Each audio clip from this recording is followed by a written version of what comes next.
Good morning. How are you? Good morning. Ladies and gentlemen, boys and girls, welcome to the Mindset Mornings. Yeah. Great to see everyone. Thank you so much for swinging by. It is, of course, Tuesday, the 13th of July, 2021. Let's get this started, shall we?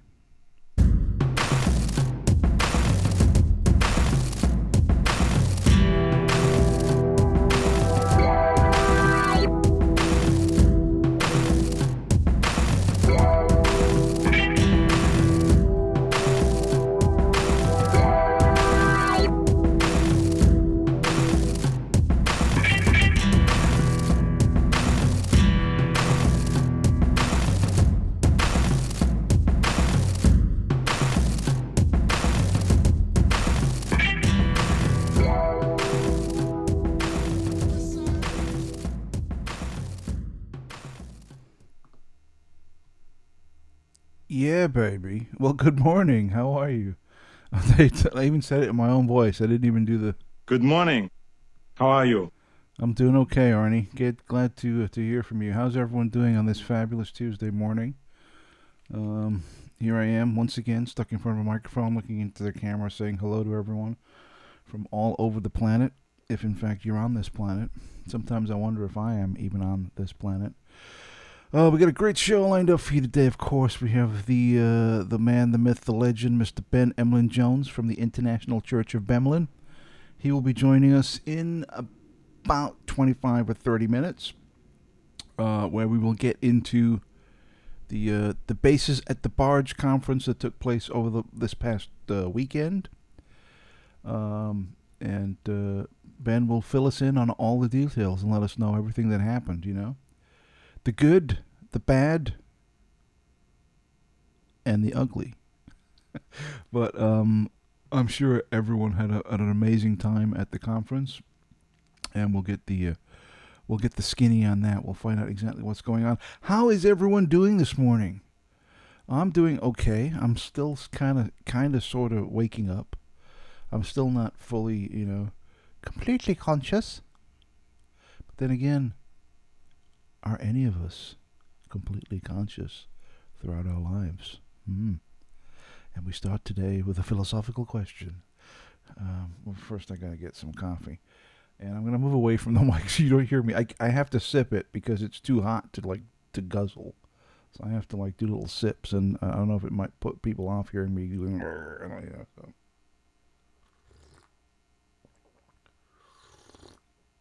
I'm hoping you didn't hear that. You might have. So yesterday, Monday, first day of the week, actually went pretty quickly, which I've said on the show before is always very disconcerting when we start wishing our lives away. And then last night, you know what? I got sucked into YouTube last night, guys. I got fucking sucked in. And I'm sure this has happened to you because you guys are YouTube connoisseurs. In other words, you're watching me on YouTube, so that kind of lets you know what you're into. But have you seen these videos? They're called reaction videos, where people play music that they've never heard before, and they listen to it for the first time, and then they react to it. And I'm sure there's some scamming going on, right? I'm sure pretty much that because almost every song that they watch, they have an overwhelmingly positive attitude about it. It's rare to find a reaction video where they'll play a classic rock tune or something, and at the end of it they'll be like, "Well, that's stupid. I didn't like that." They're always like, "Oh my God, that's so great," and they're all very positive about it.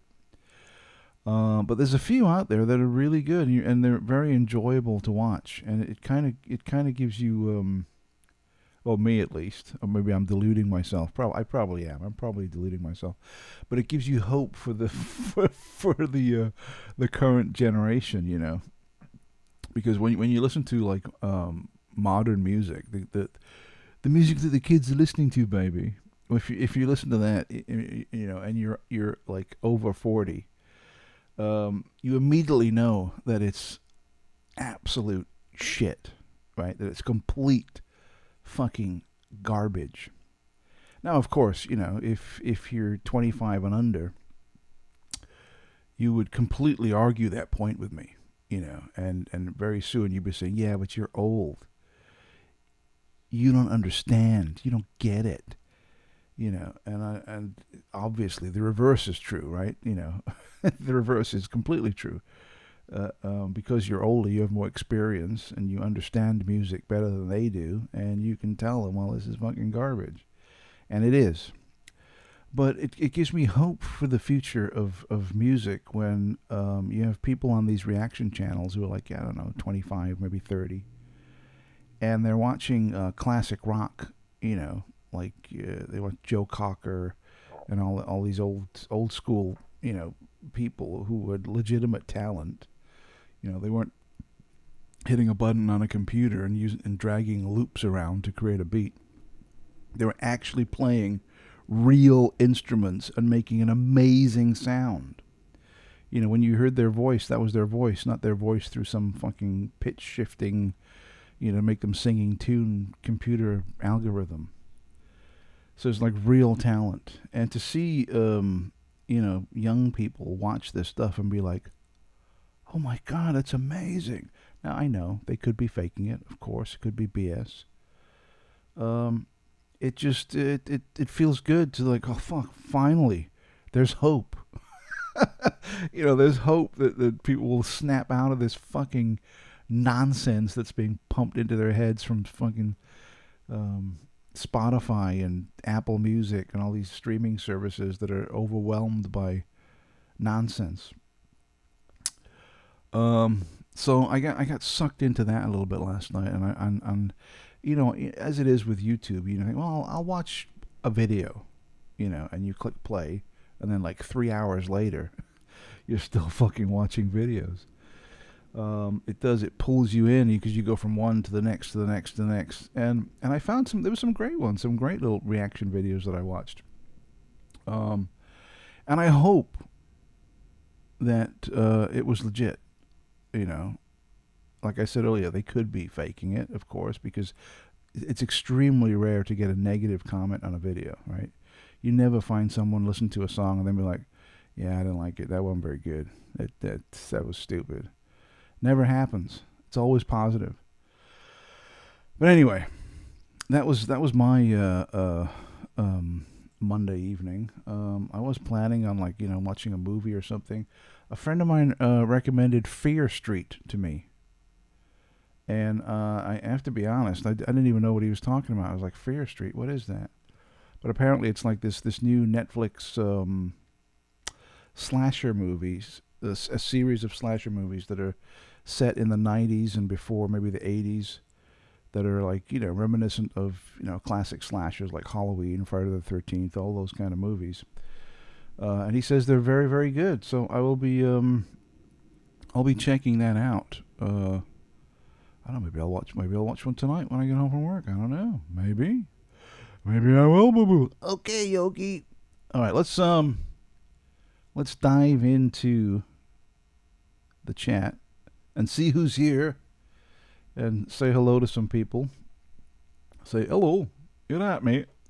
So let's see. Let me get my fingers ready on the good mornings and the happy days and all that good stuff. Let's see. Simon Burrell was the first one here, and he said, I like yo style, Dan. Barge. There you go. All right. Okay. All right. Number one fan comes in and says, Good morning. Happy day to you. There you go. Good morning. Happy day. And Karen Hoyle says, Good morning. Happy day to you. And she also says, morning, afternoon to all. Barry Crump is in the house. Barry Crump says, Good morning. Gareth, I trust you are keeping well, sir. I added the sir. You should have typed sir. Come on, Barry. Let's go. Should have said, I trust you are keeping well, sir. Yes.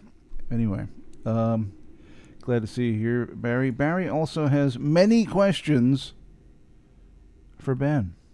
And we'll try to get to them, Barry. The main thrust of my conversation with Ben is going to be the bases at the Barge. But no doubt we can tiptoe into some of the stuff you talking about, Tavistock Institute and what was the other one? German breakaway civilization in the Antarctica, the missing link, all that stuff. All of these questions, which are all, I guess, legitimate questions, but they are, from my perspective, please don't get offended by this, Barry, but they all seem a little trite from my point of view. These are questions that were asked 30 years ago. But we can touch on them if need be.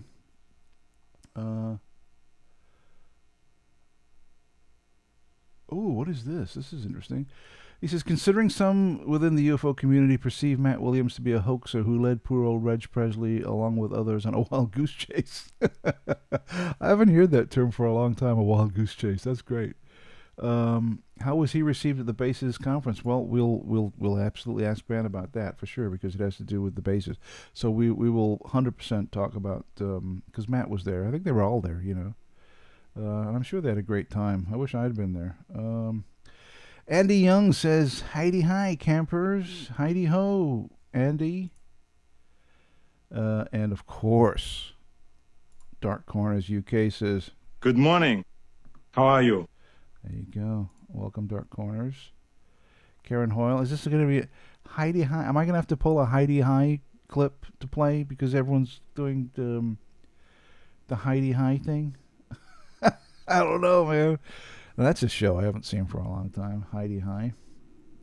I do remember watching as a kid, and watching the quality of the show rapidly decline. Like maybe the first or second season were like very well written and really well put together, and then after that it just got dumber and dumber and stupider, and what the fuck is this bullshit? But anyway, let's see. Simon Burrell says, Good morning. How are you? oh my gosh. Immediately. Happy day to you. Look at that. I'm getting skilled with these buttons, huh? Simon B.A. is here. He says, Good morning. good morning. Simon Burrell says, I have my afternoon coffee and raspberry and almond bake. Let's do this. All right. Raspberry and almond bake. It's so strange that for me it's morning, and for you guys the day is just fucking... Full speed ahead of this, sir. Full speed ahead of this, sir. Let's see, who else? Flower says, we heard it, Gareth. There you go. Oh, he's talking about the sipping. I say he. I don't know. It might be a she. But I'm gonna, Flower, unless you tell me anything different, I'm going to call you a he. I'm going to misgender you. But set me straight if need be. Steve Wills is here. Steve Wills says, Good morning. good morning, Steve. Steve was at the bases on Saturday and Sunday.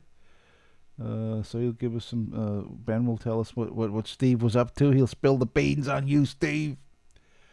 Simon Burrell says, I love watching people discover real music. You can literally see their universe expanding as they realize their favorite songs are sampled from Steely Dan.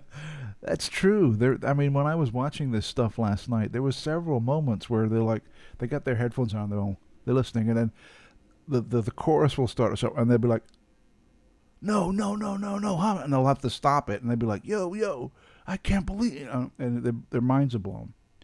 Yeah, it's totally true. Punches Couches comes on. Hey, wrong button. Punches Couch. Hey, Punches. Nice to see you. He says the radio's been playing the same garbage for the past 40 years. I wouldn't say 40 years. Maybe 20. The way I look at it is like the 1990s were the last decade of good music, and once the 90s ended, that was it. It just went rapid spiral into absolute shit. Barry Crump says modern music is very percussive driven and very little way of melody. It's also knocked up on computers in the bedroom too. Yep, absolutely. It is. It's very beat driven. There's very little melody, very beat driven. Um, uh, the lyrical content is usually, but not always, but usually very childlike and simplistic. No big themes are discussed. It's always very trite, silly, childish little lyrics about, nonsense. I mean, that's not always the case. Of course, there's exceptions to every rule, but mostly that's pretty much what it is. Number one fan says, Gareth, did you know it's Matt's birthday today? I did not. I did not know that. If you're watching, Matt, happy birthday. I'll text him later. I'll text him and say, happy birthday, Matt. One more year on the planet and 1 year closer to death. All right. Okay. Kevin Quinton is here, and he gives a... Happy day to you.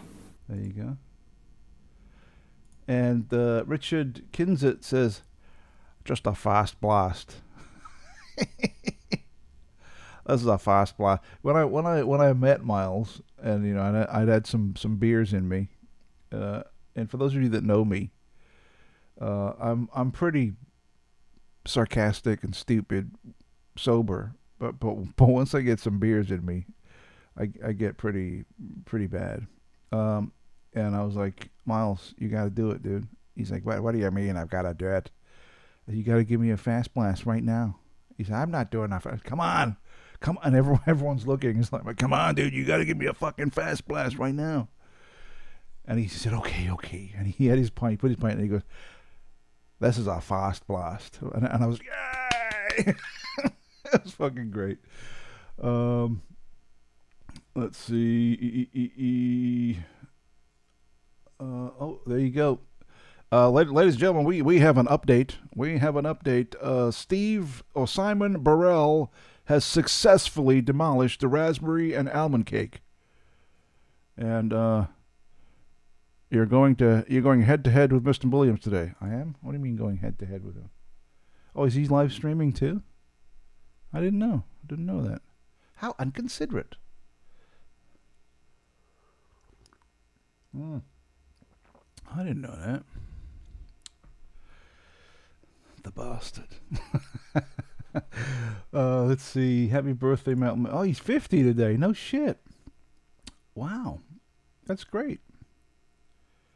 50 is like a landmark, right? When you get to 50, that's like, you've been on Earth for a considerable amount of time. I would say to people, I said, once you get over 30, you can't be young anymore, I'm like, no, I'm still a young man. How old are you? I'm 35. I'm like, no, you're not a young man if you're 35, dude. You're not. I mean, in your head you might be. I mean, look at me. I mean, in my head, I'm still fucking 18. Which is well, no, what am I talking about? 8. What are you gonna do? Let's see. Game of Cards Snap Mat.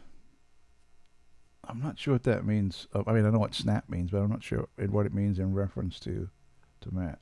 Because is he really on? He's not on. That can't be true. That's impossible. Let me take a look. Let's have a look if he's live. No, he's not. I don't see it. No, I would be notified if Vault was live. There's no live. So you guys are lying to me. Hey, you. Take your damn hands off. Oh, no, he's going live at... at 2:30. 2:30, okay. All right. So you can all listen to me for another 10 minutes. And then you can all fuck off to his stream. That's cool. Yeah, no worries. Matt's a good guy. He deserves the eyeballs, I guess. Stick around if you want to, though, folks. I mean, I'd appreciate it, but I understand if you want to go see Matt. Let's see. Oh, Steve Will says he was only on the Saturday morning session at the Barge. So you have a Saturday, you missed the Friday and the Sunday. Okay, well, we'll get the scoop from Ben, but I'm getting a request, and I think it has to be done because we're all kind of, blah. And of course, Punches. It's morning time for Punches too. He's a little bit ahead of me, but I'm just a little bit. So let's get the blood pumping, shall we? Here we go.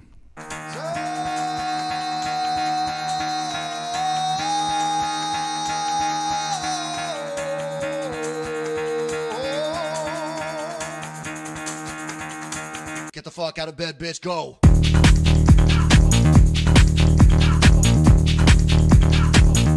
Get up, and get the guy go.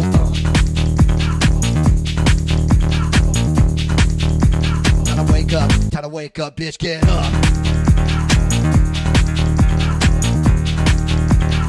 Get up, get up.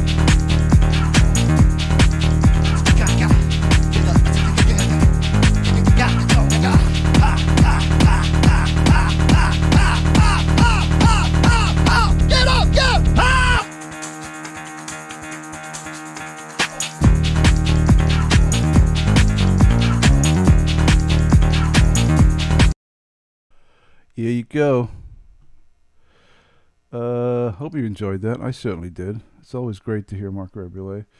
Toxteth O'Grady says, "Afternoon, everyone. I remember Ben's interview with the late David Farrant about the Highgate Vampire a few years back on his Paranormal radio show. Great interview." Here's an interesting fact. I introduced David Farrant to Ben.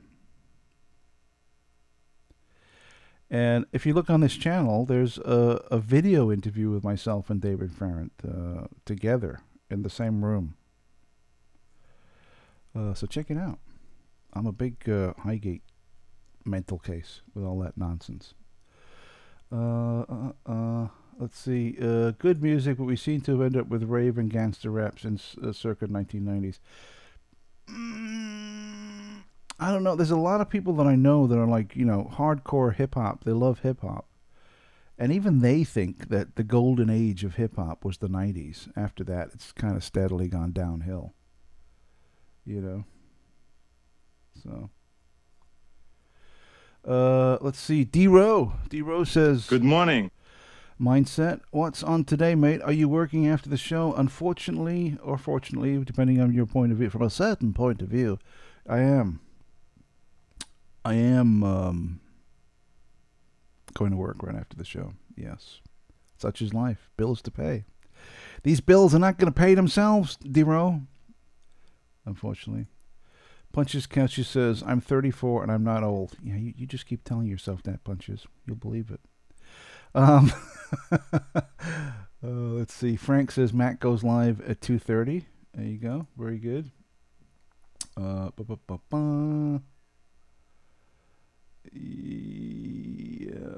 Hold on. I'm looking for an interesting comment. You guys don't say nothing interesting. It's all boring nonsense. Look at this. No, I'm joking. Yeah, it does. Mark Rebule does sound good in the morning, and we need it. We need it in the morning. The morning, absolutely. Good morning. Don't forget, guys, and I know there's a bunch of people watching me right now that have not done this.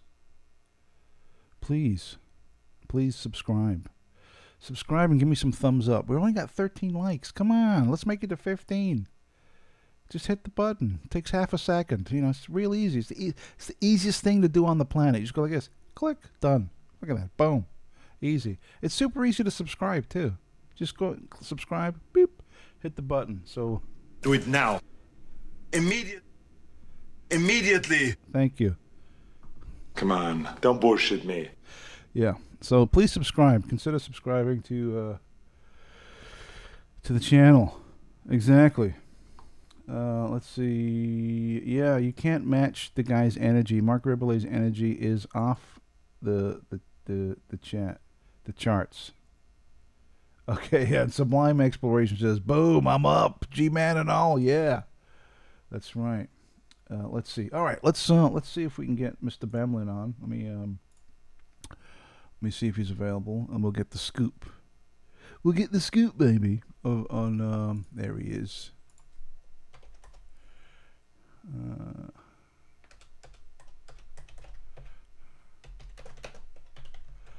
Let's see if we can get him on straight away. Kaboom, kaboom.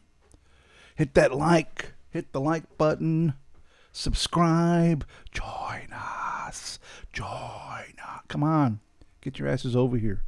Stop being a little bitch. Hit the button. You know you want to. Do it now. Immediately. Thank you. All right, let me give Ben a call. We'll get Ben on the show. There he is. Hey, Ben. Gareth, can you see me? Oh, You got to turn your camera on, Ben. There he is. I have turned it on. There Hello. he is. How you doing, man? All right, how are you? And I'm how's doing everyone great. else? Doing great. Great to see you. Once again, your mic is off. Hold on, just one moment. There we go. I've got to do this every time for some There reason. we go. Settings. Where are settings? Every call I have to make, I have to do this, and I don't. And it's so strange, Ben, that you have to do it for every single call, but you still manage to forget every single time. Well, yeah, Just I'll saying. get used to it. I'll get used to it. Yeah. There you go. Now it's working. Now you're coming through Good. nice and clear there, Ben. How you doing, man? How's things? I'm all right, mate. Well, I'm back from bases at the Barge. It was a really. It wasn't only it was a long conference, apart from the first one I've been to for ages. Yeah, I'm back on the woo conference circuit, as Paul Armstrong calls it. Yeah. The woo woo. Yeah. Yes, I'm back. I'm back. So let's go through it, Ben, because I am chomping at the bit to find out all the ins and outs of the bases stuff. And was there any fast blasts done on the bases at all? Oh, there's always some beforehand. You know, Miles does these things beforehand, just to let people know in advance. During the conference, he was obviously organising everything. But it's a team that does it. There was a number of people. There was Matthew Williams, of course, the irrepressible, inevitable Matthew Williams, doing a lot of technical work with it. There was someone else doing that as well. Now, the mistress of ceremonies, or the hostess, whatever you want to call her, is very interesting, actually, because her name's Gemma Cooper. Mm-hmm. She's not actually been on very public until now with being involved in this movement, but she has a very interesting background. She was, like David Icke, she was a BBC TV presenter. And she used to be a regular on the news and weather forecasts for BBC Points. Let me just say, I mean, obviously her career is not going that well if she's at the fucking bases at the Barge. Let's be honest. It's going about as well as a car with no wheels, and that's really partly. I think it's partly her own decision. It's something I knew would happen eventually because I've known Gemma for a number of years already. She's the woman I call Jenny in my productions to protect her identity, which you've just exposed. Which was exposed long before I did. It was exposed by the Daily Mail. I mean, unfortunately, she has had the full David Icke treatment. It was horrible. They were talking about her like she was a criminal. A woman answering Gemma Cooper's description was spotted at a anti-lockdown protest in Bristol. Oh my God! Oh my! It's like they use the language of the police who are trying to track down some kind of axe murderer. Yeah, the media is pretty much unwatchable. You know, it's just packed with nonsense and bullshit, spin, made up fucking crap. I mean, I've told you. I mean, it's ironic that you and I do the Mindset podcast, and we talk about current events and stuff that's happening in the world, and it's strange because I'm trying to wean myself off that shit. I do not want to watch the news anymore. And you know what's crazy, Ben, and this is fucked up. I want to get to a point in my life where if somebody says to me, "Who is the president of the United States?" I genuinely won't know. Because I want to be completely oblivious to this fucking shit, this evil garbage that's fucking flowing into my head every goddamn second. Yeah. That's understandable. That's absolutely understandable. But one of the ways that many people have suggested of solving this problem is to step outside the entire system and start a parallel world, a parallel society, essentially. Kevin Annett has suggested this with his Republic of Kanata, and that's perfectly understandable. In fact, maybe that's a solution. I won't rule that out as a full solution. Yeah. All right. Let's get back on track and let's talk about the extravaganza that you attended over there was Friday, Saturday, and Sunday, right? And you were there for all 3 days, I'm assuming. I was there for all 3 days. Most people were. I mean, it was really a very, very well attended event. Every ticket was sold. That's awesome.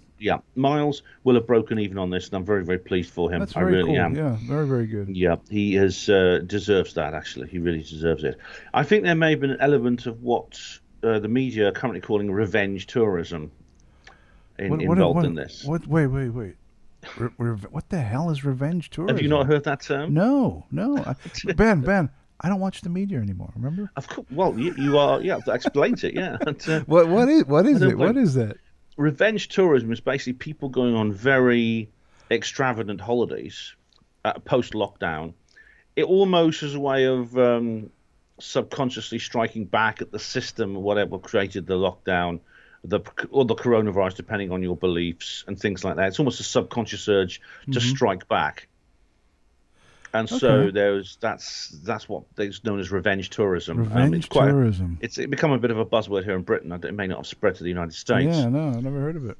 But there was an element of this in the conspiracy sphere. I think there was a desire for there's a kind of revenge tourism desire, which indeed was part. I was not immune to that myself. I felt a sense of satisfaction that the conference circuit is reopened. This is the first conference I've been to for 18 months. I was a speaker. I was going to go. I was really looking forward to it enormously, and it was a whopper. It was a bumper edition too. 3 days. I mean, it's not many conferences that long. Most of them are either one-day events or they are weekend only, like Saturday, Sunday only. Right. This one was a massive long weekend. I left on the Thursday afternoon. Didn't come back until the Monday afternoon, so I was away the best part of 5 days. I spent a lot of money. I spent like over. I didn't have to pay for accommodation, obviously, because Miles was putting me up. Yeah. If I hadn't stayed with him, he'd have put me up in a hotel because I'm a speaker. But I asked for transport. So I got a lift from Colin Woolford, both ways. Sweet. However, I spent about £160 during these 3 days on things like freedom pints, be it a drink, food. Wait, were you souvenirs. actively calling them freedom pints? Oh, the phrase "freedom pints" is another thing that's. I think I invented that one actually, but I heard a lot of people using it. I don't claim copyright on it. That's absolutely fine. But a freedom pint is doing what the government have actually advised us to do: to have 124 pints of lager a month to save the hospitality industry. They're not going to buy them. They're not going to buy them for us. No, we have to buy our own. But and of course, Ben, we all know we have to listen to the government. We have to hang on their every word because they are the masters of wisdom. So they think. They're not lying sacks of thieving shit. They are very high on the pyramid of intellectual superiority, and they know what's best for us.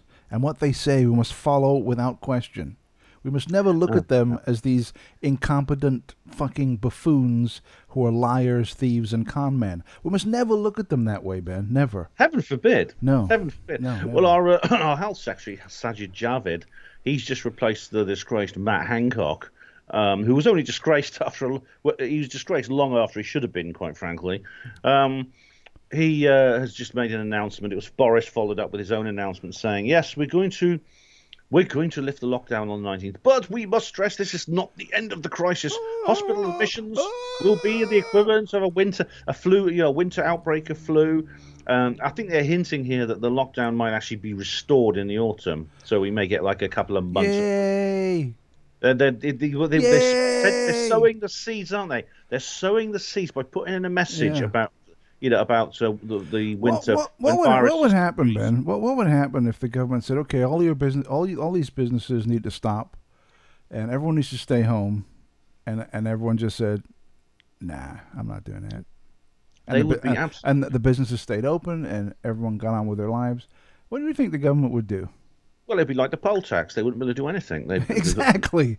When the fact that there was over 3 million people. It's a fucking paper tiger. It's a house of cards. It's make-believe. It's fantasy.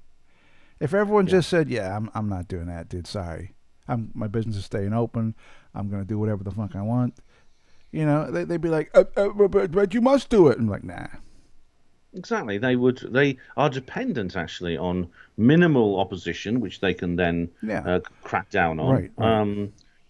They are dependent on the majority of people just going along with it. What they can't handle is what we have seen. What you saw with the poll tax, where they had like mass non-payment. People, there was actually an organised campaign, and it ended up with over 3 million people simply refusing to pay, and you couldn't enforce that. Right.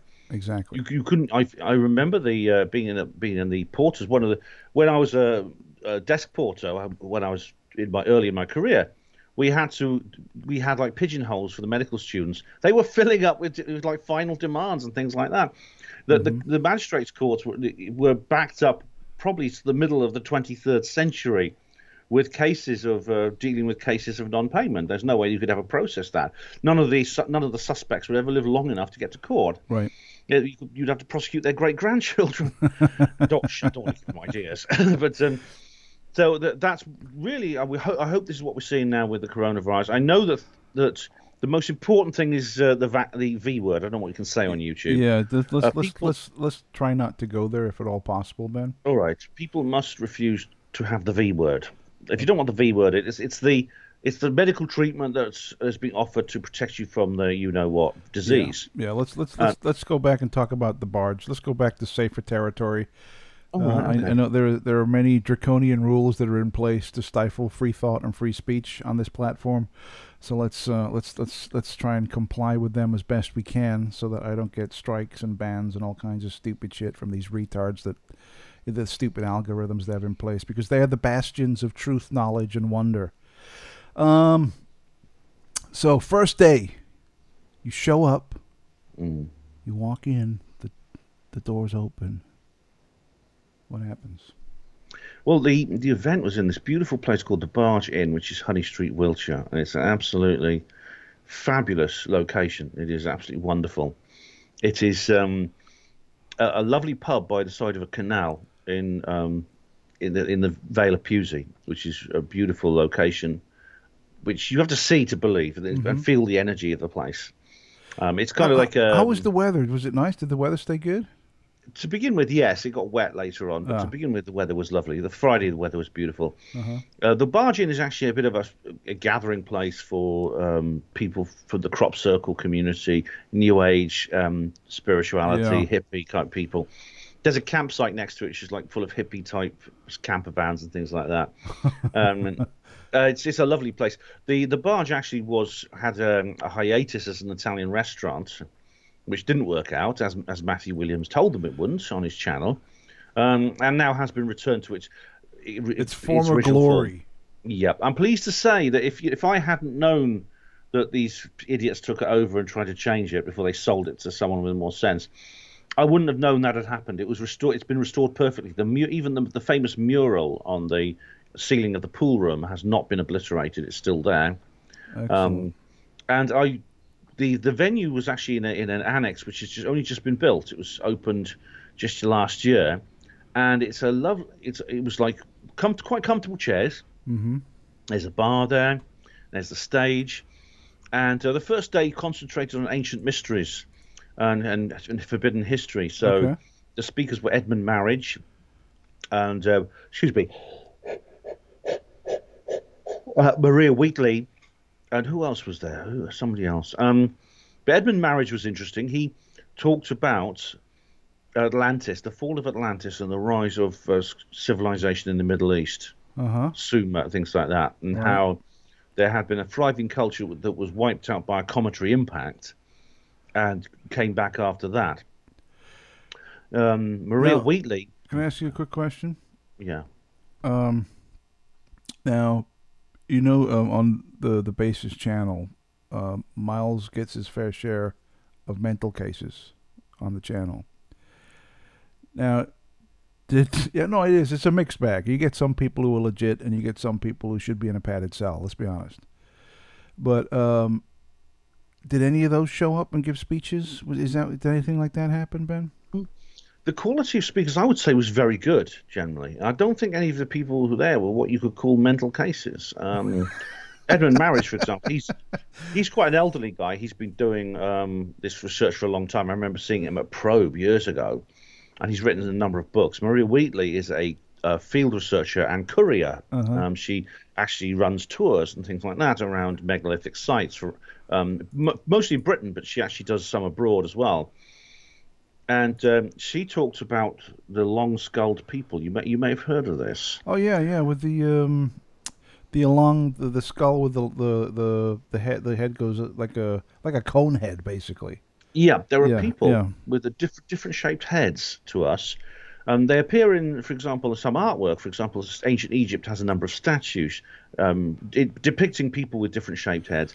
Now, but Ben, isn't it true that these head things were done by binding the child's head as it's growing and forcing it into that shape?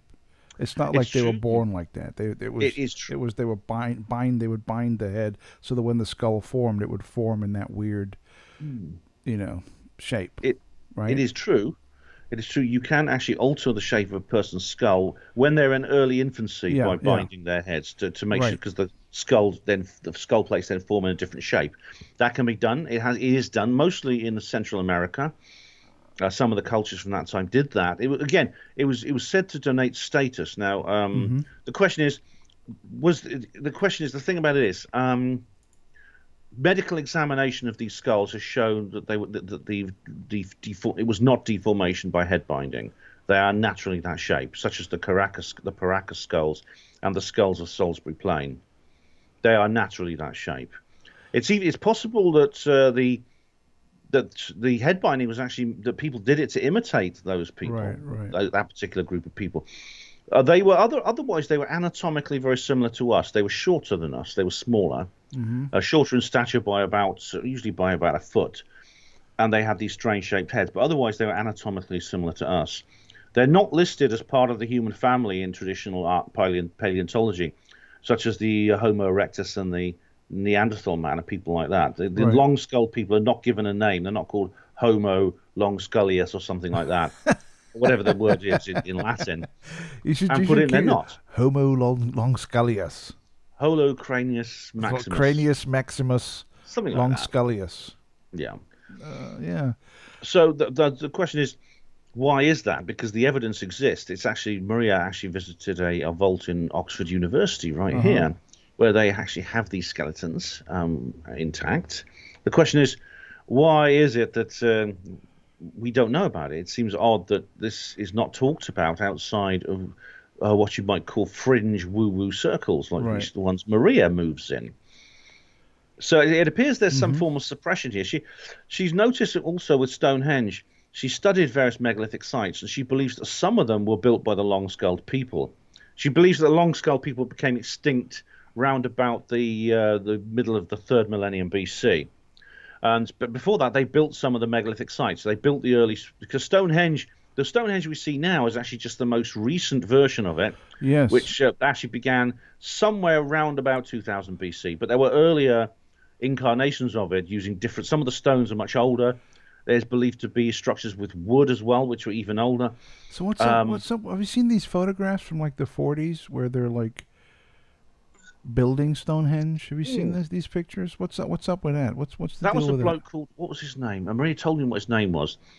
He decided, what he did was he tried to shift one of the stones, and it cracked open. It actually broke apart, and it was filled with a concrete plug, and you can see it today. It actually has cement inside it. No. There's a series of photographs, Ben. I would assume you'll be aware of this. Where where they're actually they've taken Stonehenge down, it's gone, and then they're putting it back together, or they're just building it to begin with. I don't know about that. Have you seen these pictures? I've seen the pictures. I don't know about. I don't think they took it all down and rebuilt and put it back up. I think they did make some modifications to it as late as recently as 1930. They made modifications they were to Stonehenge. fooling with it. Yeah.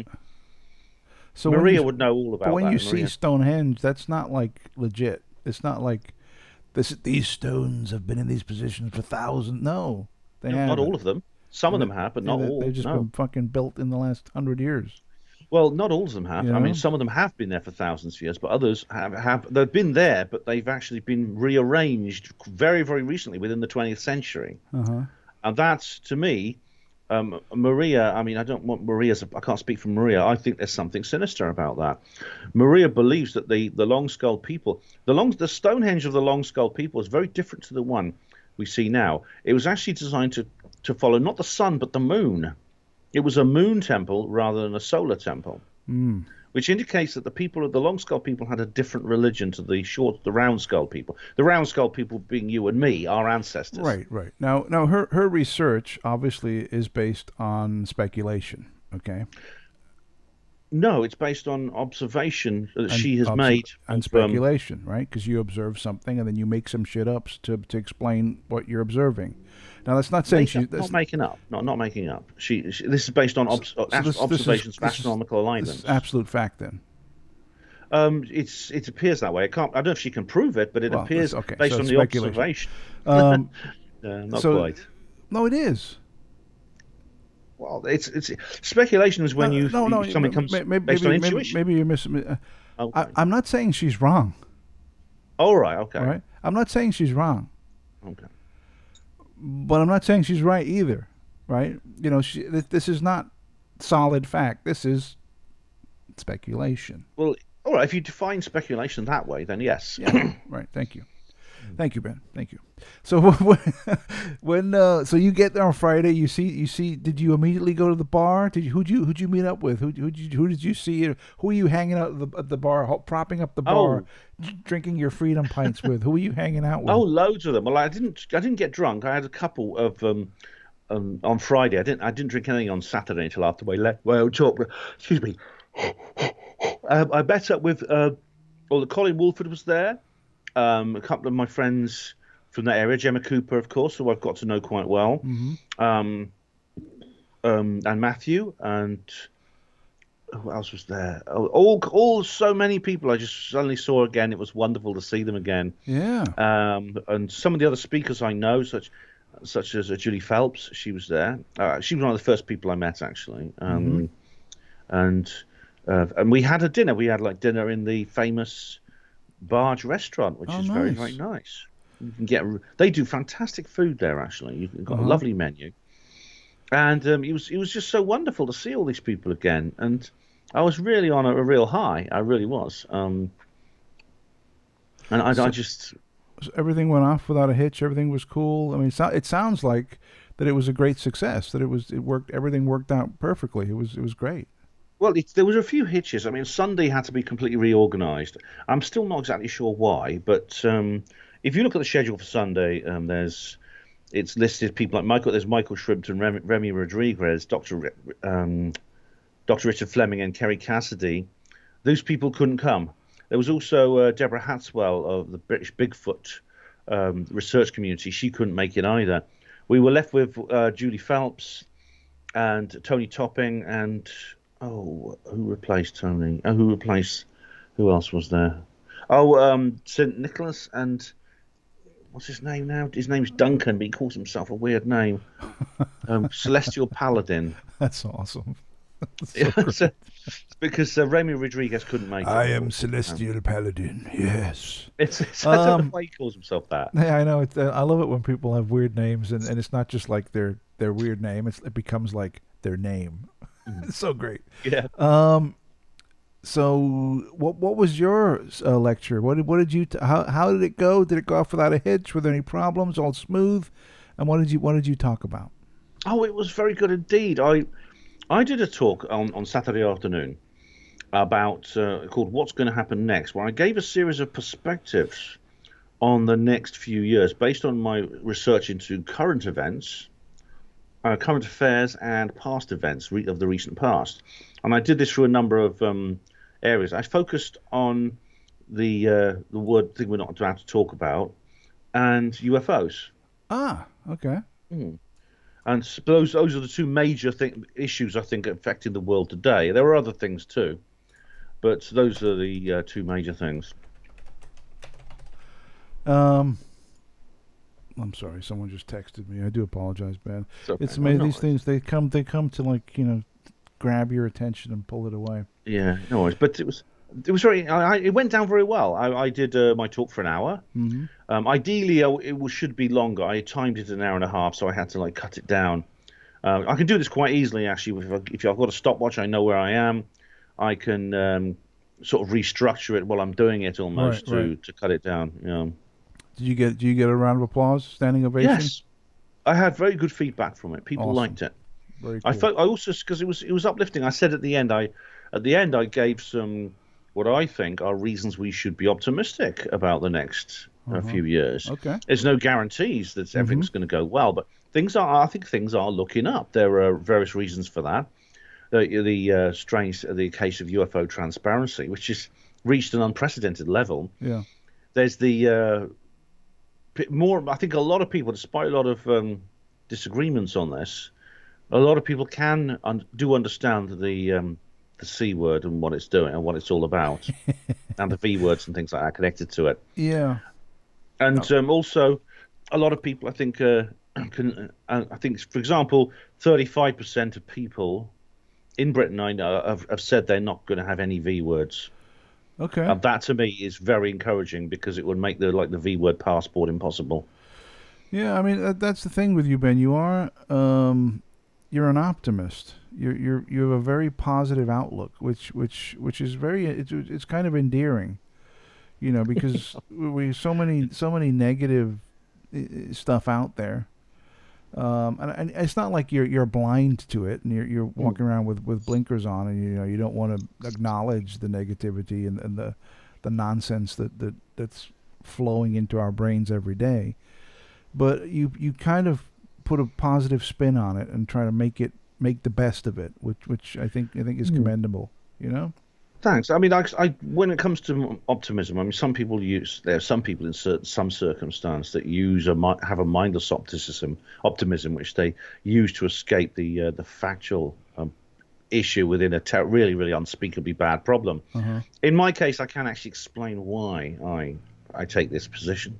I can explain, and I did my best to explain it during my talk. Although, really, I needed longer. I needed probably another hour on that particular part of the talk. But it comes from my observations of people's opinions at a level outside the mainstream. So, for example, if you look at a news story, it always says the same thing. The news story will always be a piece. It will say exactly what the corporate entities in the state want you to think. But check out the things underneath, such as comment sections, like-dislike ratios, and indeed within the blogosphere, within the I say popular media because that's the definition of popular. Those created individually on social media, the social media positions, you see a very, very different picture emerging. You see a lot of skepticism. You see a lot of anger, a lot of resistance. And that is a situation. You cannot have an agenda where the establishment is trying to push one position, and they meet that level of disapproval. When that level of disapproval meets an agenda from the government, it's a contradiction that has to break.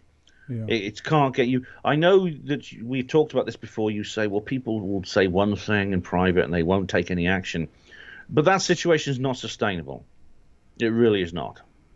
I'm not sure. Well, we'll see, won't we? We'll see exactly. We'll see how it plays out. I mean, the way I look at it is like I want to be positive and I want things to work out and I want things to be good,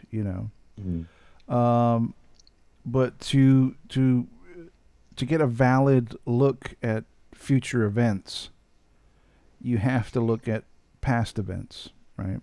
And you base the progression into the future. And as we all know, past events have not been that great. No, they haven't. And there's been reasons for, obviously, there's reasons why I think certain things happen.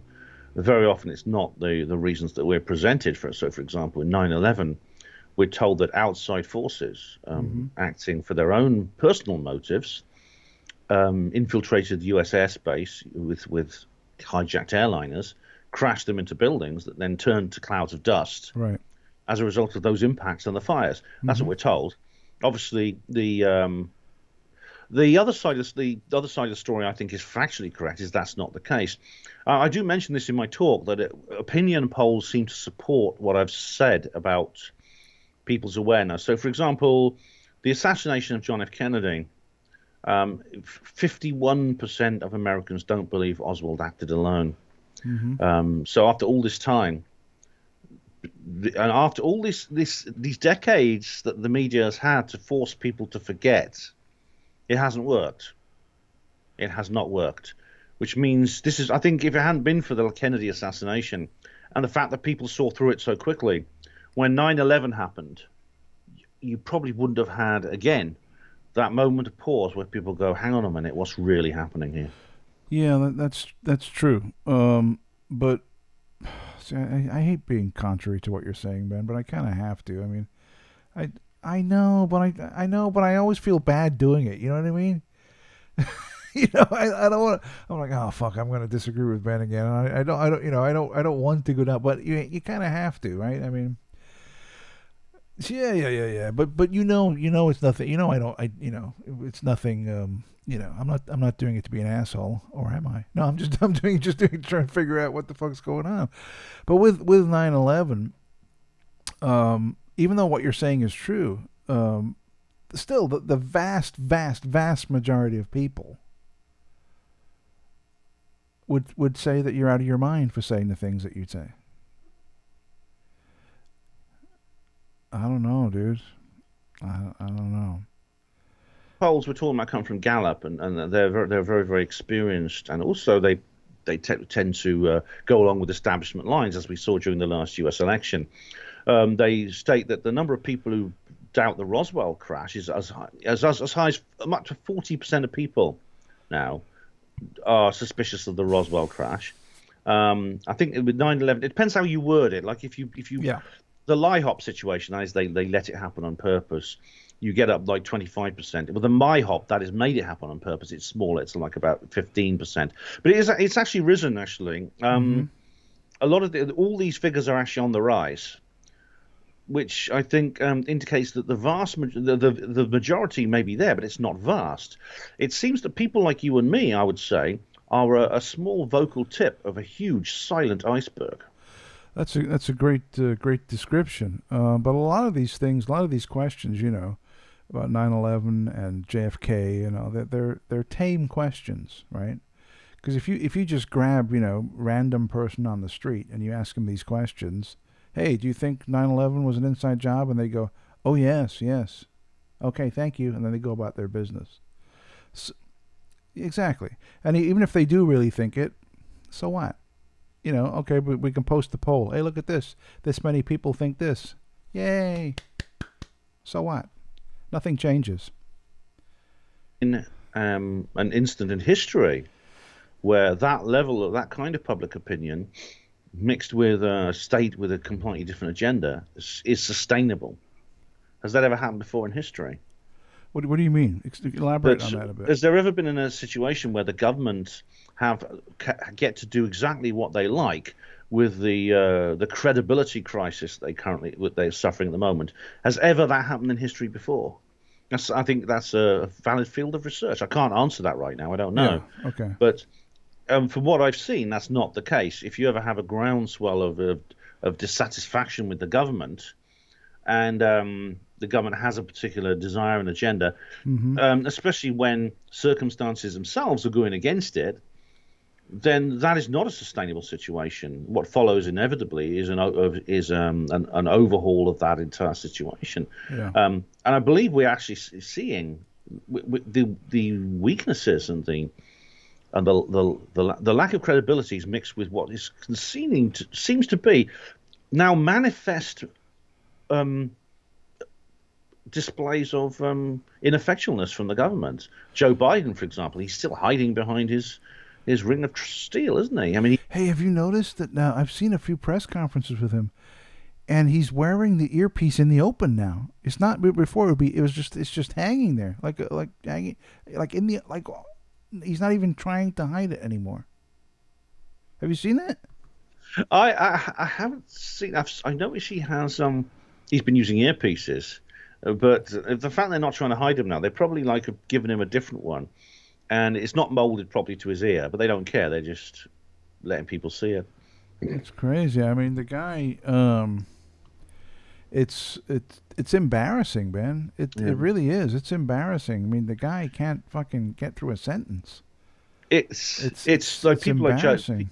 people like Vladimir Putin, the Russian president. They've actually started making comments about this, and I think this may have been why they've taken a more belligerent line now in their own foreign policy, simply because they don't believe that their traditional opponents are up to fighting them. And it's so strange because everyone is well, maybe not everyone, but most people are pretending that everything's fine.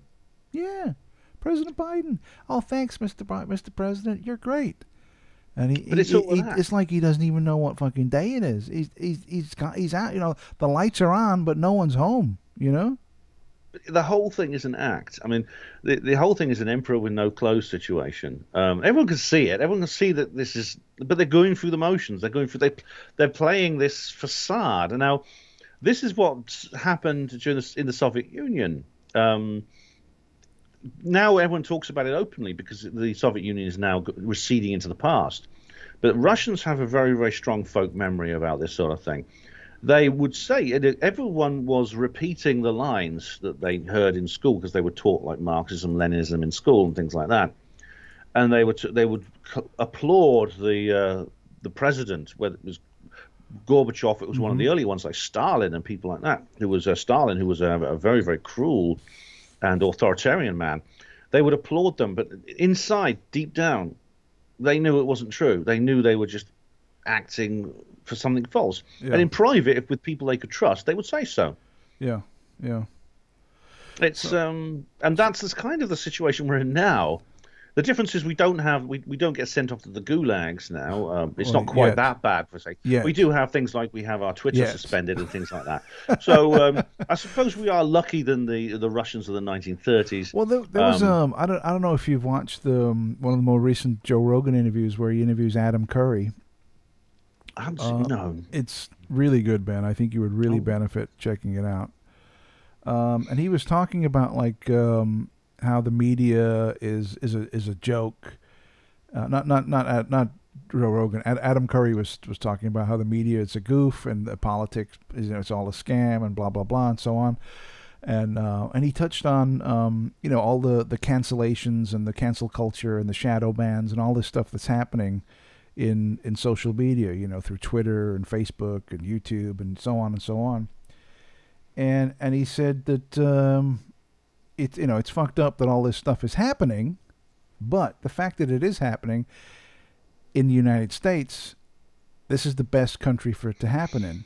And he was like, well, why is that? And he says because we can talk about it, because we can shine a flashlight on it and illuminate the scam. Whereas in other countries where they don't have the infrastructure or they're not that free, you can't hold a flashlight to this stuff. You can't talk about it.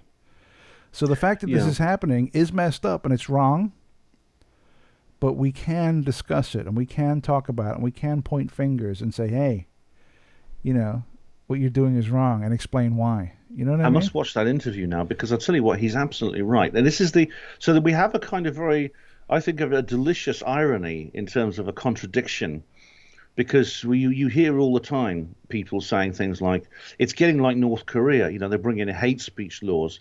They're deplatforming people. They're kicking professors out of university for saying things like this. People are losing their jobs over this. It's like this is what is done in an authoritarian state. Mm-hmm. And indeed, that's exactly what the authorities are doing. They are trying to silence alternative opinion. They are doing it using the traditional ways of authoritarianism. That is, it goes from having your social media account shut down to literally incarceration, as indeed we've seen with some people have been incarcerated and faced criminal charges. We've had people certainly coming very close to prison for saying things on these sorts of situations, sometimes actually in prison.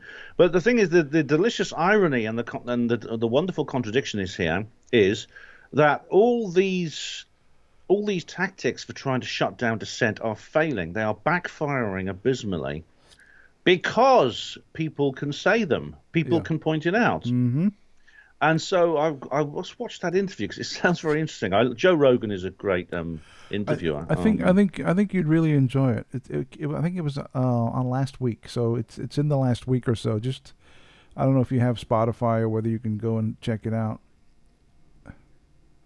Yeah, just going through the web browser. You can go to Spotify, log in, and then look for the most recent Adam Curry interview on Rogan. I think I really enjoyed it. I thought it was very, very good, very insightful, and they touched on some amazing topics. Some very, very good stuff. I think it's right up your alley, Ben. Yeah. So let's touch quickly on the Barge. So you did your presentation. You had lots of beers. You hung out with Miles and Colin, and who else were you having a drink with? Oh, there's loads of people. There's this chap who actually lives not far from me called Tony, who's he's very nice. He's a good guy. He lives quite close to me. He lives in a village just outside Oxford. He was there, and Gemma Cooper, of course, I've come to know quite well. And there was a couple of other people. People from Truth Juice Nottingham were there. Who else? Oh, there's a whole list of people. Oh, I can't even tell you how many there were.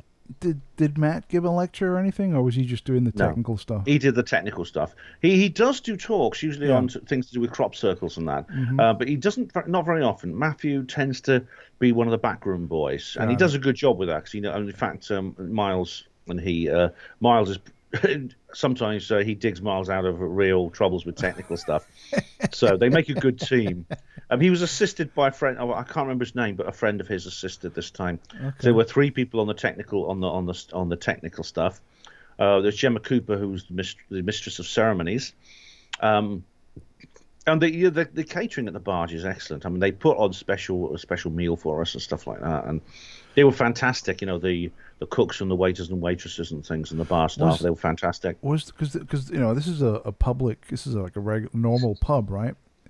Was there ever a time where just like normies or regular people walked in and they're like, "What the fuck is going on here? Look at all these mental cases." Well, they couldn't walk in because it was even though it was a pub, it was a function room, and you couldn't get in there without a ticket. However, they did actually take an interest in what we were talking about. But they didn't actually laugh, and a big reason being is that the Barge Inn is actually is already the kind of place that attracts people like us. Yeah. So the regulars at the bar, the regulars are the non-conference attendees, the non-delegates who were there. I had some good conversations with them, and they were very much on our page, and awesome. They took a great interest. And that didn't surprise me, because I know what the Barge is like. Mm-hmm. It is literally your friendly local if you're a nut job. It really is. You just pop in there.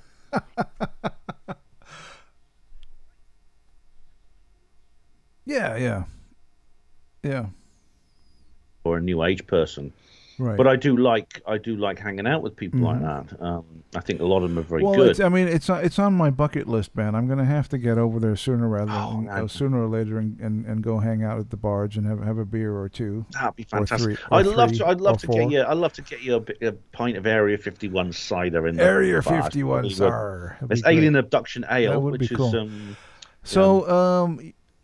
Was all this stuff filmed, and when will it be online for us who weren't lucky enough to be there to consume it? Yep, it was all filmed. One of the challenges and one of the duties and tasks of the technical team was not only to run the projector and the microphones and things, but to produce a quality video recording, which they've done. This will be uploaded probably to Miles's channel within whenever Miles decides to do it, really. Probably over the next few weeks, I'm guessing. It will be probably online, so you'll be able to see it. That's what happened last time. Yeah, that's what happened last time. So you'll be able to watch the talks, definitely. But of course, that's not a substitute for being there. The reason, really, I suppose the speakers are really just an excuse for us to get together, really. I mean, if Miles hadn't invited me to speak, I'd have bought a ticket and gone along anyway. You would have gone anyway, yeah. I'd have, if necessary, I'd have booked myself into a hotel. I would have done. I've got the money saved because I was going to go to Roswell. So. Oh really? I'd spent some of it on this. I do hope to get to Roswell at some point. Well, if you go to Roswell, dude, I'm gonna have to drive over there or something. Oh yeah, you'd love it. and we'll all fly over and maybe next year, man. I don't know if all this C word nonsense is over. Hope so. I mean, it would be a bit of a we drive. can- It would probably be about. You'd probably have to take a day Yeah, driving no, there. I wouldn't. I wouldn't drive. Yeah, I'd it'd probably be the I'd, same for me. I'd have to fly I'd fly. I'd have to fly somewhere in North America and then change planes. That's just what you have to do. Yeah. Or yeah, but if I'd love to go, I really would. Yeah, it'd be amazing. I've never gone to Roswell either. I've always wanted to go. So if you go there, that would give me the excuse to get off my ass and fucking go. No, the Roswell Festival, the next Roswell Mm-hmm. Festival is not until next July. Yeah, there you go. I'm thinking maybe of going out of season when it'll probably be cheaper and easier to get digs. Yeah, but there's not going to be. You got to go when all the shit's happening to really. Yeah, there's that you know? as well. Yeah, I'd like to go to the festival. You got to go I to really the would like to festival, go to the festival. and do all that shit. Yeah, that's something I really would like to do. Yeah. So I'm hoping. So now that to the conference circuit is open or opening in the UK, and I know that you're a little bit of a conference whore. Yes, In you could say that. in a good way, and you love going. What's next on the Ben tour of England? Well, I'm pleased to say that this open conference circuit is continuing. It's actually continuing all the way. I'll tell you what's actually which is actually projected now. It's not long, actually, on Thursday the 22nd and Friday the 23rd of this month, which is just next week. These are actually evening weekday events. There is the Awaken Aware conference at the High Elms Manor, Watford, England, which features some of the people actually who were at the at Myers' conference, such as Maria Wheatley, Mike Oram, and but also and me. I'm going to be speaking, but also Colin is going to be speaking. Oh, nice. And Did Colin did Colin speak at this one or no? No, he didn't speak. No, but there's he's too busy drinking, probably, right? Probably yes. he did. But there's also Simon Parks and a chap called Arvon Jones, who's from our part of the world, Wales. Oh, lovely. Although he actually lives in Northern Ireland, but he's a Welsh guy. Marvelous. He's going to be talking. I don't know what he's going to talk about, but he had a very interesting sighting of a strange creature on a road just outside Belfast a number of years ago. And it's funny you should bring that up, Ben. Yesterday I had Steve Janier was on from Nocturnal Frequency Radio, and I was talking to Steve, and he related an event from about 2004, 2005, where he encountered what can only be described as a cryptid. And it was a very he saw this big dog. I mean, you can watch the show from yesterday, but I'll go over it real quick. He said he saw, this was like 3 a.m. He was walking home from work alone, walking through a darkened street, and this big dog walked across the street and up onto this like grassy knoll, this hill, and the dog was watching him, right? And he stopped, and he was like, "Oh shit, what is this, like a fucking mountain lion or a coyote or some shit that's going to attack me?" And as he was watching it, the dog stood up like a man. On 2 legs? On 2 legs. Oh, my God. And That's still very stood weird. there watching him. And I said, "It looked like a man?" He said, "Yeah, it looked like a man." And he's not bullshitting, dude. He's telling the truth, you know. He's not making this shit up. But it was like, whoa, you know? Like he had like a legit experience. And he said it was terrifying. Scared the shit out of him. I bet. You know? That's good. I mean, there are, of course, many sightings like that, lycanthropes, half human, half dog, do actually occur quite regularly. There's a lot here in Britain. There's old Stinker, who is one that's been seen for several centuries around the Hull area. In fact, there was a werewolf hunt a few years ago that I was actually taking live updates from it on my radio show, because I was going live on Paranormal Radio. Right, okay. And this werewolf hunt was going on. They were going along the canal. They call them drains in that part of the world. And they were trying to find old Stinker. And it was quite fun. They didn't find him, but there was like about 300 people out there. It's like it became quite popular with the local. I gotta tell you, Ben, I'm shocked that they didn't find him. Oh well, it would have been good if someone at least had a sighting, but it may be something that only appears at certain times. It's probably like rather than being a literal cryptid, it's some kind of supernatural being. You know? Yeah. When you're describing that, it's a bit like the Highgate vampire hunt of 1970. It was very similar, actually, to when that. hundreds of people showed up at Highgate to kind of kill the vampire. Weirdly enough, that's exactly that's the vibe. That's exactly what it was like. It was Yeah. compared to that. Several people compared it to the Highgate Vampire scandal or whatever it was. Yeah. The shenanigans. Mm. So Ben, what's next for you? What you got going on now? Any new books you're reading or writing or what's? Well, what's I'm trying happening? to write I'm trying to find the time to write my book, but obviously there's a lot going on in the world. I get the feeling possibly things will calm down a bit and I can get some writing done. I'm speaking at the High Elms Manor event, but I'm also speaking at Truth Seekers Northeast, which is actually just the following weekend. So that's three. Literally, I've got 3 conferences back to back in the space of a month. Oh man, I bet I'm speaking on. You can't wait, man. I bet you can't fucking wait. I'm jumping back in the deep end, Gareth, really big time. I want to get back in there as much as I can. Yeah, I really want to. Now, as we got some time here, viewer Barry Crump. Let me scroll back here through the notes. Barry Crump was asking some very specific questions to you, and he said, "Ask Ben about this, and whatever." And let me see if I can find it, and I'm going to ask you these questions. Okay, so here we go. This is the first one. He says, Gareth, could you ask Ben to talk about the Tavistock Institute, which was founded by Rockefeller, and which geared to social engineering the masses, and his encounter with Isabel Menzies live? Oh yeah. Before you get into that, I should say to Barry that about 2 weeks ago, Ben, I want to say, on the Mindset podcast, we really did delve into this. So if you really want an in-depth conversation about Isabel Menzies live and how she affected Ben, I would seek out that episode of the Mindset podcast, because we talked about it for like maybe a good solid hour. We got into it, and obviously this show is going to be over in about 15-20 minutes, so we're not going to have an hour to delve into this. So to get the full scoop on that, I would seek out the podcast. But if you want to just briefly touch on it, Ben.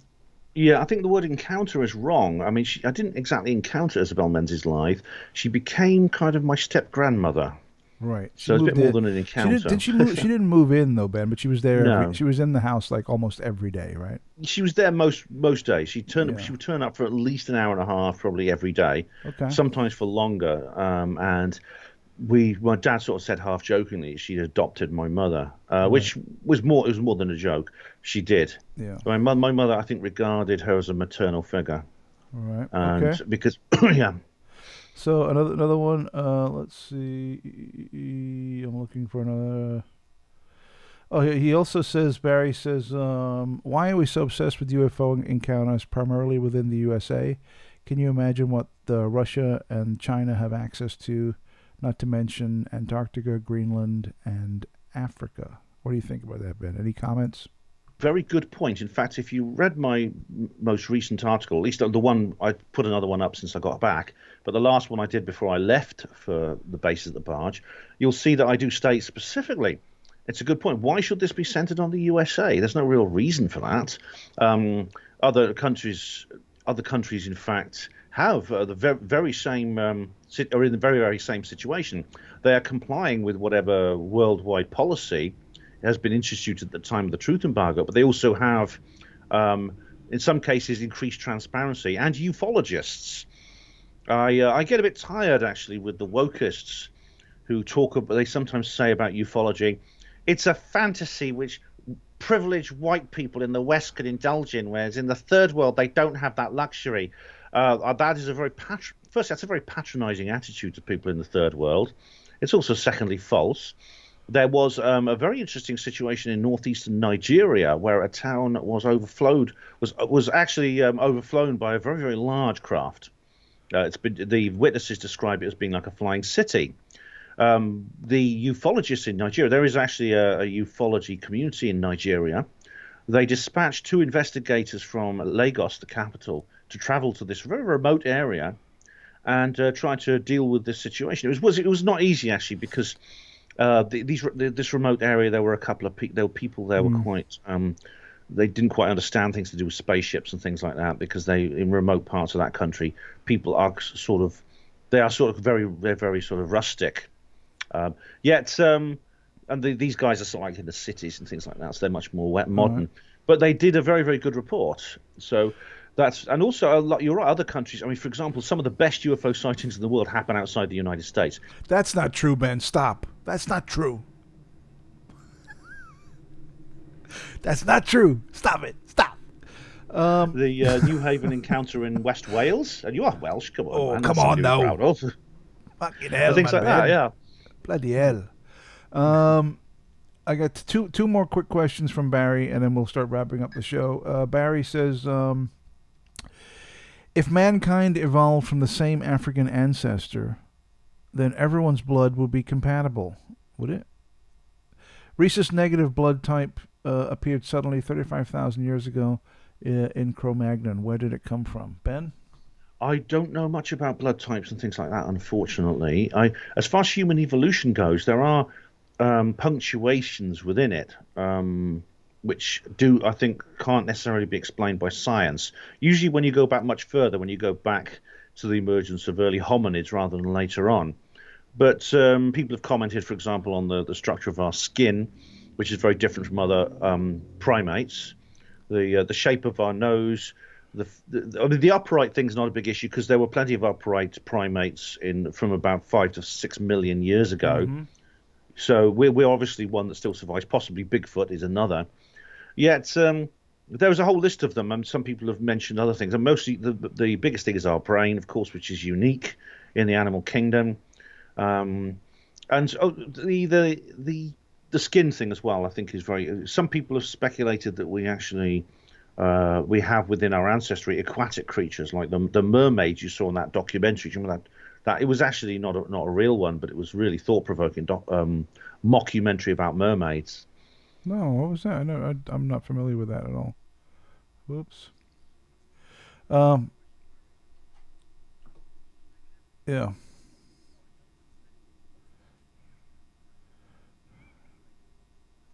Who was it? I think it was Catherine of Aragon, who was queen with Henry VIII. One of the ones he didn't. I don't think he actually beheaded her. I think she survived him. He had beheaded two of them. Yeah.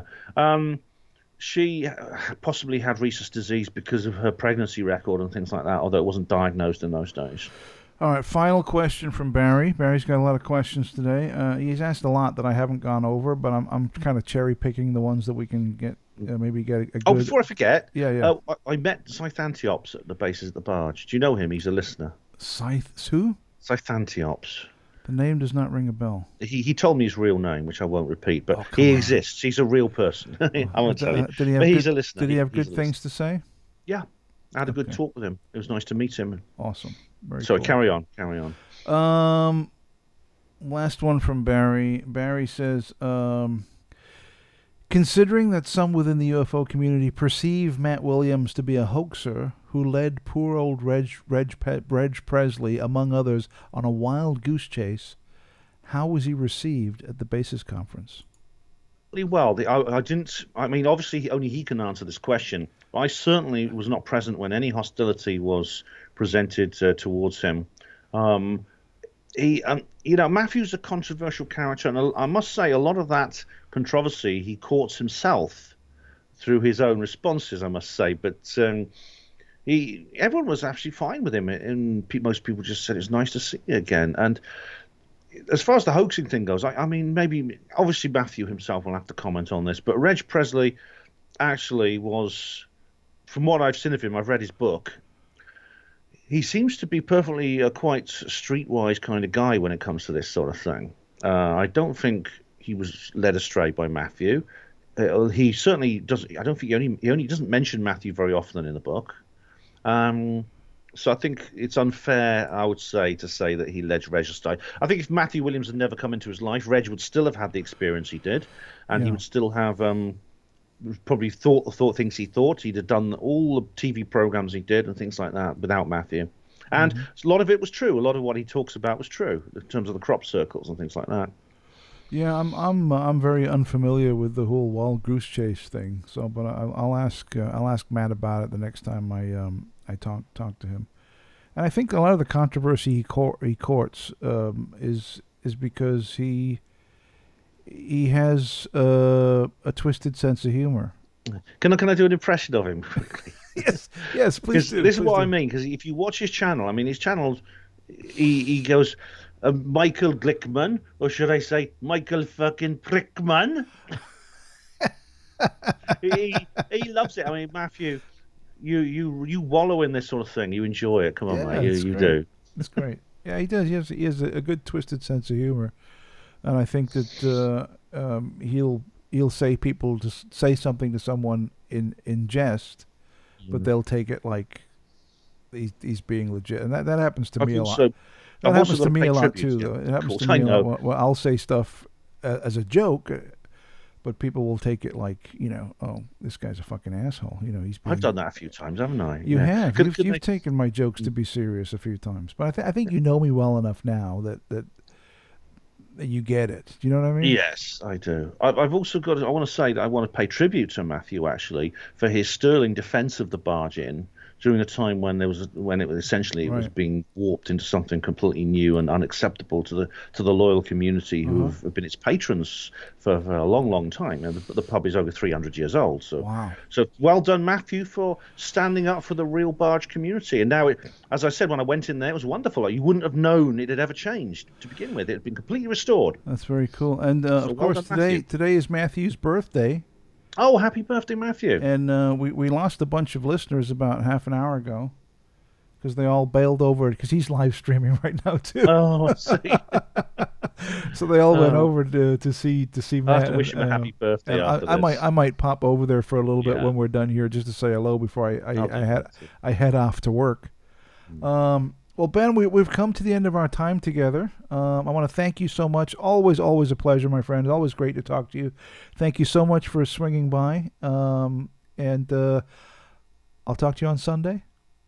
Hey, there you go. All right, we'll talk to you on Sunday on the Mindset Podcast.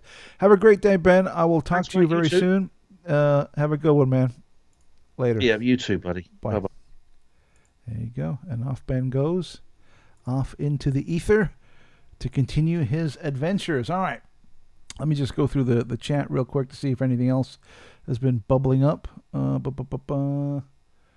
Let's see. Frank Trigg says that Joe Rogan's studio looks like Satan's rectum.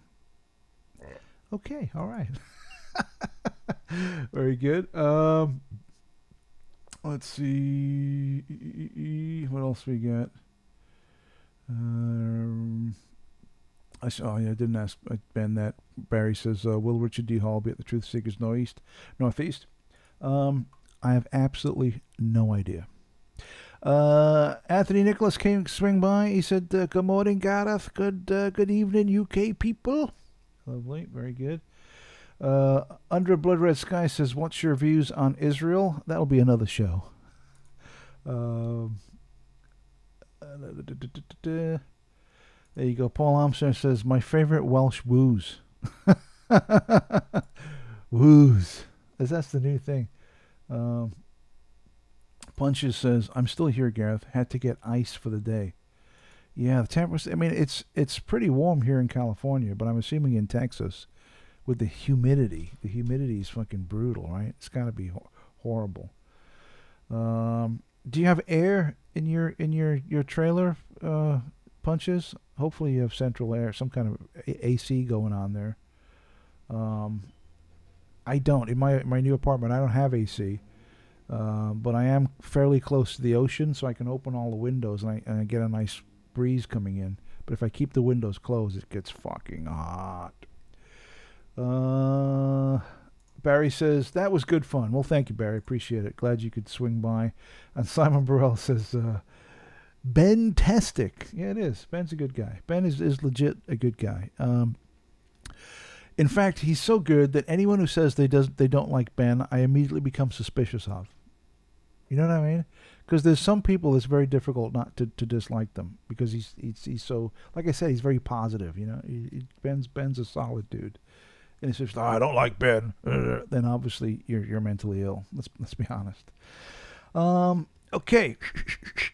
I got to get ready to go to work. I will probably swing by Matt's channel very quickly just to wish him happy birthday and to say hello. But then I got to, what time is it? It's 7:30. So I got to get things rolling here because I need to be in the office by 8. But it is doable because it's not too far. And I'm driving, so it should be good. So don't forget, folks, subscribe to the channel. You know it makes sense. You got to, like, you know. Do it now. Immediately. Come on, don't bullshit me. So subscribe, hit the like button. We're up to 29. Come on, give me one more. Give me one more. Make it 30. Come on, one more like. Let's do it. Come on. Come on. Do it now. Exactly. How are you? Okay, I'm very good. Absolutely. This time you can count on me. So please hit the like, hit the subscribe, do all that stuff. Join us and everything. If it's morning where you are, and I know it's morning for Punches, he's getting more ice and getting the day going. If it's morning where you are, have a great Tuesday. Have an awesome day. If it's late afternoon or evening, depending on where you are on the planet, have a great evening. Have a great night. I will be back this time tomorrow with another edition of Mindset Mornings. Have a great day. Have a great night. I'll see you all in the morning. Until then, be seeing you.